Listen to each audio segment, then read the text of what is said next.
Path নিয়ে যখন কাজ করবেন তখন অবশ্যই আপনার এই প্যাথ অপশনে জয়েন অ্যাভারেজ কমান্ডটি সবসময় রাখার চেষ্টা করবেন। আউটলাইন স্ট্রোক, আউটলাইন স্ট্রোকটি হচ্ছে আপনি যখন একটি শেপ এখানে তৈরি করবেন এবং শেপ তৈরি করার পর আপনি এখানে জাস্ট বেসিক একটি শেপ যে কোনো একটি কালার দিলেন, অবজেক্ট, প্যাথ এবং আউটলাইন স্ট্রোক। তো আপনি এখানে কোনো আউটলাইন স্ট্রোক দেখতে পাচ্ছেন না, কারণ আপনার এখানে কোনো স্ট্রোক নেই। আপনি ব্ল্যাক একটি স্ট্রোক ব্যবহার করেন এবং অবজেক্ট, প্যাথ, আউটলাইন স্ট্রোক। আপনি দেখতে পাচ্ছেন এখানে কিন্তু আরও একটি স্ট্রোক তৈরি হয়েছে, কিন্তু এটি জাস্ট আউটলাইন স্ট্রোক হিসেবে। যদি আপনি আপনার অ্যাপিয়ারেন্সে যান, অ্যাপিয়ারেন্সে যাওয়ার পর আপনি এখানে দেখতে পাবেন যে জাস্ট একটি গ্রুপ এখানে ক্রিয়েট হয়েছে এবং এই গ্রুপে কোনো ধরনের ফিল কালার নেই, জাস্ট আউটলাইন স্ট্রোক। আন্ডু করেন এবং আন্ডু করার পর দেখুন এখানে জাস্ট স্ট্রোক এবং এখানে ফিল কালার।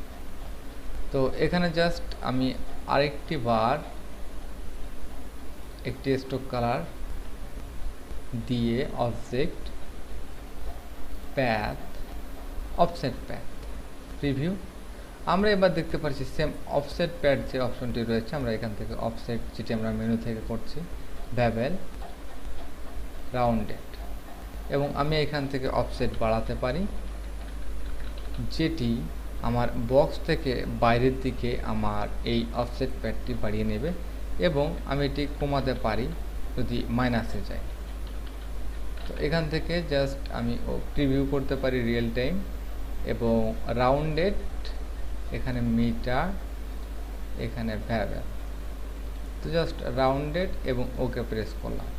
ওকে প্রেস করার পর দেখলাম এখানে জাস্ট দুটি অবজেক্ট, কিন্তু দুটি অবজেক্ট কিন্তু আলাদা আলাদা ক্রিয়েট হয়েছে। তো আপনি দুটি অবজেক্টকে জাস্ট সিলেক্ট করতে পারেন।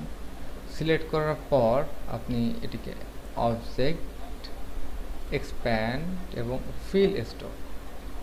এখন আপনার এই দুটি অবজেক্ট কিন্তু ফিল স্ট্রোকে একই রকম, এবং আপনি এটিকে জাস্ট মার্জ করে দিতে পারেন।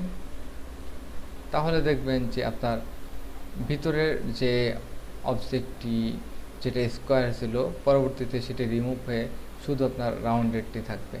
আবারও যদি আপনি এটি সিলেক্ট করে এখান থেকে আরও একটি নতুন স্ট্রোক কালার এখানে প্রেস করেন, তারপর অবজেক্ট, এখান থেকে প্যাথ, অফসেট প্যাথ, ঠিক একই নিয়মে আবারও আপনি একটি রাউন্ডেড থেকে মিটার এবং বাড়িয়ে নিন।